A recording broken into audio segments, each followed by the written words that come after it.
Ny 6 desambra Joseph Raseta dokotera mpanao politika isan'ireo nanorina ny antoko MDRM ny taona 1970 i Joseph Raseta.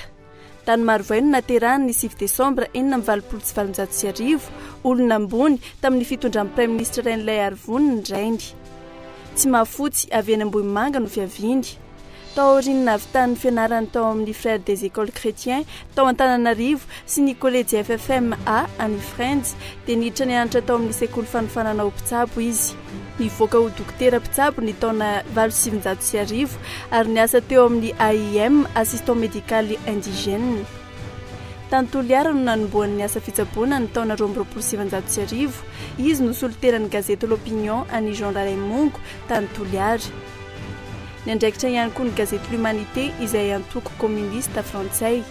Ny taona 1970 no efa nandray anjara teo amin'ny sehatra politika i Joseph Raseta ka tao amin'ny fikambanana miafina VVS no nisy azy niaraka tamin'ny Joseph Ravoahangy Andrianavalona sy ny Ravelonjaona.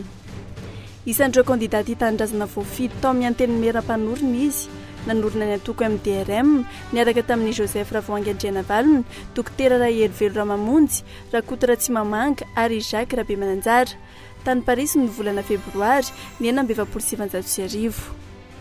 Tao aoriana martsa 1970 dia nosamborin'ny fitondram-panjakana Joseph Raseta ary voaheloka ho faty. Nalefa sisy tany tatsy amin'ny Nosy Kaomoro ny taona 1970 ny fiandohan'ny Repoblika voalohany. Rehefa tavaverina teto Madagasikara izy dia niditra tao amin'ny antoko AKFM izy nanohatra ny fitondrana PSD. Nilatsaka ho fidiana ho filoham-pirenena ny taona 1970 ny fanina tamin'ny filoha Philbert Tsiranana.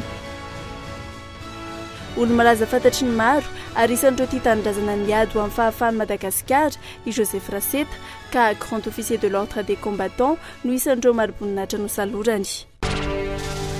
6 desambra 1970 niorenan'ny Musée National voalohany teto Madagasikara izay nahitana ireo mineraly isan-karazany. 6 desambra andro iraisam-pirenena iadiana amin'ny fanaovana kolikoly. Ny fanaovan-tsony tany Merida Meksika ny volana desambra 3 no nanamarika voalohany ny fankalazana ity andro iray ity.